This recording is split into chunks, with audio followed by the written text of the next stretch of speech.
Hi y'all, happy Thursday and welcome back to my channel. After the Matlala Commission was postponed indefinitely, we've seen a lot of stakeholders or interested parties using the commission to defend themselves. We see Cyril Ramaphosa saying that, or President Cyril Ramaphosa saying that he's infuriated by the postponement and the delays, and that if it was for him, things were going to be done timelessly. And he still expects the 3 months report as well as the 6 months report. We see the NPA Batohi saying that there's nothing wrong with the NPA. He welcomes an investigation and is also willing to testify at the commission, Matlala Commission. And also we see this important or what rather odd aspect of this whole thing, where Sibiya says that the postponement of the commission has put his life in danger, and that he wants his job back and wants to be reinstated as the Deputy National Police Commissioner. In this video, I wanted us to talk about these developments from the time when the commission was postponed to now. So there's an article that has been released by News 24 that Sibiya says that his life is in danger. Either he'll be hurt or harmed, or he will lose his life. That happened after the commission was postponed. And he's using this argument to say that the reason why he had to make an urgent court application was because his suspension is the reason why he's lost security for himself and his family. And when you can look, I was checking to see what are the rules when it comes to SABs as well as senior officials in SABs or in government. And security obviously gets stripped off, but he has other options that he can exhaust without this. But before we can look at that, I wanted us to read some parts of the article so that you guys can understand the arguments that he's made, because this information has been taken from the heads of arguments that he has lodged or filed in court. So his argument is that the National Police Commissioner's decision against Lieutenant General Sibiya gave the unsubstantiated allegations an air of credibility. Since the decisions were made and the allegations published, Lieutenant General Sibiya has unsurprisingly received threats against his life and against his life. The National Commissioner's decisions have heightened his security risk. Sibiya's team said a police risk assessment last month confirmed the threat against Sibiya's life was high and that he would be granted static and transit protection for 3 months. To date, Lieutenant General Sibiya has not received his protection, leaving him and his family without security. They argued that if the court did not urgently intervene to declare Masemola's decisions unlawful and set it aside, Lieutenant General Sibiya would be seriously injured or unalived before hearing in due course.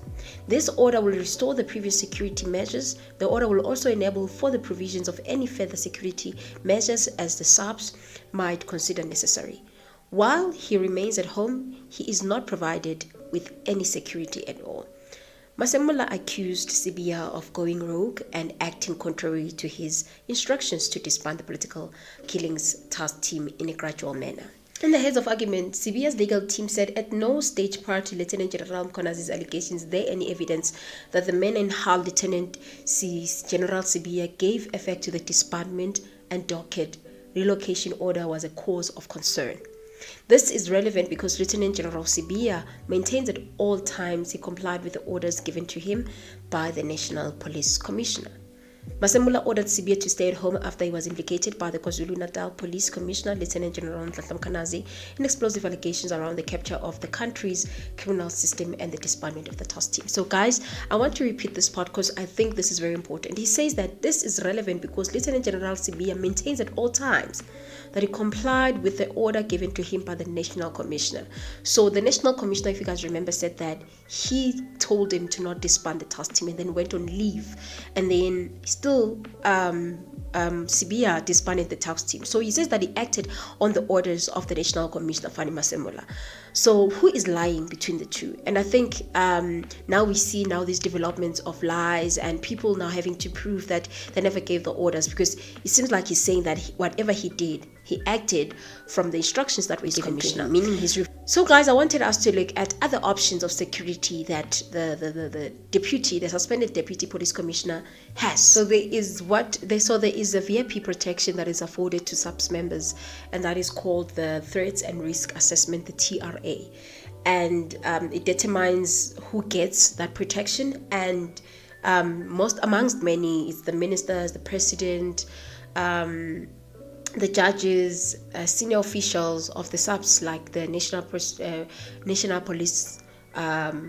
Commissioner, Deputy National Police Commissioner, as long as they can substantiate that they need this protection, it's of very paramount importance, they do receive it. So if there's a threat, the subs crime intelligence and the protection service can assign a security details even if the person is on suspensions or on not activities at work.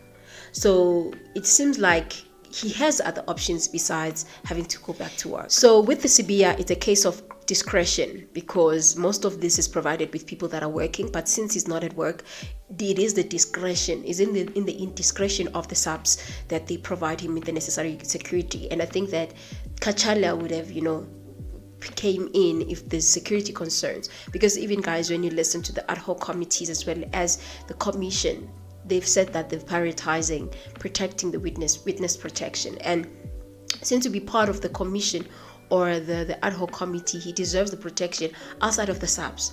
Those institutions or both these bodies that have been created to conduct this investigation are supposed to provide this protection. But now with the subs, they have the discretion to provide, because they will say that since you're not at work, we can't provide you with protection.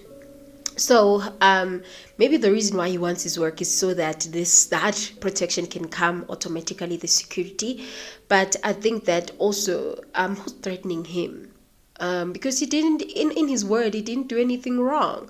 Who's actually threatening him? You can say that it's because this is some other way to prove that he indeed is involved with kingpins. Because if he was not involved with kingpins, who would actually want to unalive him? Do you know Brown? If I can tell you, I've met Brown once. What was the nature of your meeting with Brown? The nature of our meeting was just inquiring about some investigations. Who would want to hurt him? Clearly, what compromises his protection or his safety are the people that he's involved with, because we see that these people now are getting arrested little by little to prove that surely there's something going on, and probably he's been covering up for them, and he wants to go back to work because he wants to get his hands into whatever evidence that is there, really about himself, but not just about himself, but about his friends that he's been associating with who are now getting arrested. You'll find that if right now the police can conduct a raid, there is a phone in the cell where KATISO is, and probably KATISO is one of the people that are contacting him to say that, bro, what just happened? Like, we're about to get arrested. What are you doing about this? Because if we are going down, you are going down with us, and we'll make sure that we harm our families. I don't know how crime goes, but from the movies we watch, you see that sometimes when these people, they are caught, they go to the police friends to say that if I get caught, you are going down with me. And your family will also go down with us. I'm not about to go and live in prison. Because why is it that just so happened that he's receiving this stress after KATISO's bail was denied? Or he has been receiving this stress even prior? Clearly, there's a lot that this guy knows, and there's still more criminals that are still about to be arrested in this case, and he knows them, and they've already threatened him. Because who can threaten him? Who can threaten him in that way besides his dangerous friends that he's been dealing with? At least Mkwanazi still has a firearm. He still has a men and women that he works with. He can still somehow protect himself. There are men and women out there that are vulnerable. They've got no one to protect. So we can't be worried about our own safety. We must worry about the safety of the citizens. So ours is to go out there and lay our life to protect them. That is my only concern right now, not about my safety. And this fight is very big. So it needs people who are committed. People who are not worried. No, they're going to chase you. They're going to arrest you. Get out of that prison and fight. They're going to suspend. They're going to dismiss you. They can get you out of the police. When you're out of the police, join men and women in the private sector that are dedicated in dealing with this criminality and fight from outside. Nonetheless, guys, please comment your thoughts. Tell me what you think about this. And also, do you think Batoyi is trying to, give us that thick face that we are fine as the NPA, whereas she knows that the NPA is rotten as it can come. The NPA has been criticized for years for lack of doing jobs, for dragging cases. Because why would the NPA drag cases for so many years? For example, look at case Senzo Meyiwa's case. It has been dragging for years, and then you want to tell me that everything is in order in the NPA. I doubt that is the case. Please, guys, prosecuting these cases. and this is no excuse. They are, to testify before Zondo Commission is very different to, in these commissions you could have evidence that are hearsay, but they're not admissible in a criminal case. And we found that witnesses who were willing to come before Zondo Commission are not so willing to testify in a criminal case. So there are all of these complexities, but I really want to make the point that key Gupta lieutenants are in court. And, we are just, the justice system as a whole, the wheels grind so slowly, and the Stalingrad tactics of defense really delays it. And so at the end of the day, it is equally our frustration as the prosecuting authority that cases don't move quickly through the court system. Please, guys, comment your thoughts. Tell me what you think about him, Sibiya, thinking that his life is at risk. Who's actually threatening him? Who are these people that are threatening his life? And also, do you think that he wants to go back to office because he wants to get hold or get his hands on those dockets? Or he genuinely, wants to go back to work because he wants his security back? Because as I've said, there's other avenues on how he can receive security for him and his family. Going back to work is not really the it and all.